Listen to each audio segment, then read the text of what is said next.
racing motocross. I mean, I've broken 23 bones and been in and out of recovery and rehabilitation.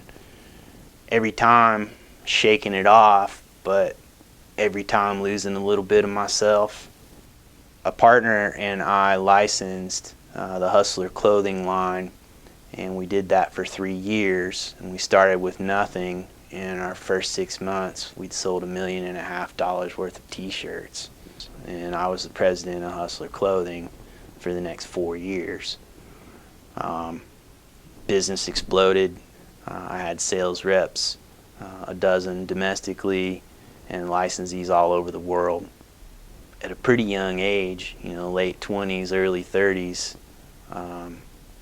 just had far more freedom than I'd ever thought possible, but yet still felt trapped, because it seemed like the more money I made, the less likely it would ever be that I'd have another lifestyle or anything away from the culture that I was in.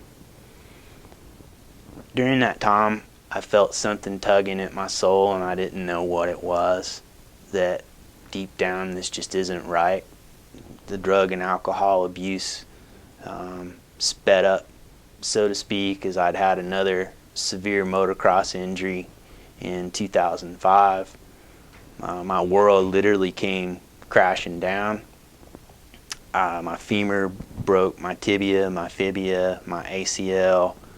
I was life-flighted to a little county hospital in Ventura, where I laid there for a week, and they did an emergency fasciotomy on my leg. And some of the best physicians and technical people in the world did immediate blood transfusions and basically saved my life. I remember praying to God during that time that if you want me to quit drinking and you want me to get better, then you're going to have to take control of the situation, because I can't. A friend and I had purchased some drag racing cars in California, and we thought that since his family's from Tennessee, that we could move back here and in a sense start over. But it was also during this time that I was making inroads to the start of a new life, and I got a neighbor who sold fences by the name of Chris McDaniel. I'd never met anybody like this guy before.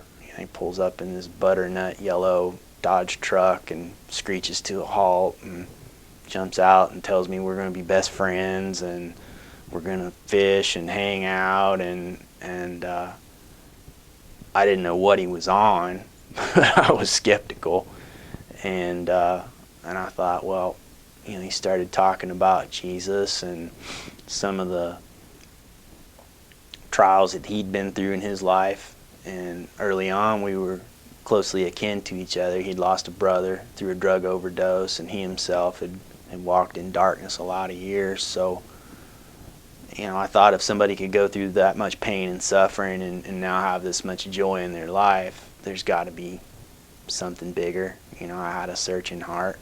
I did consulting work back to, like I said, to Hustler, and I'd just gotten the notification that my position was being terminated unless I moved back, and I started looking at my Bible, and I just started reading through it, and I called my friend Chris on the phone, and I just was in tears, and I said, man, I'm pretty much at the end of myself, and I don't know what else to do. And he convinced me that at that point there was only one thing I could do, which is give my life to the Lord. Chris recited the sinner's prayer over the phone, and I prayed that prayer together with him, and that's when I accepted the Lord. I publicly stepped out the following Sunday, and walked down the aisle and went to one of the church deacons and publicly prayed and confessed my faith.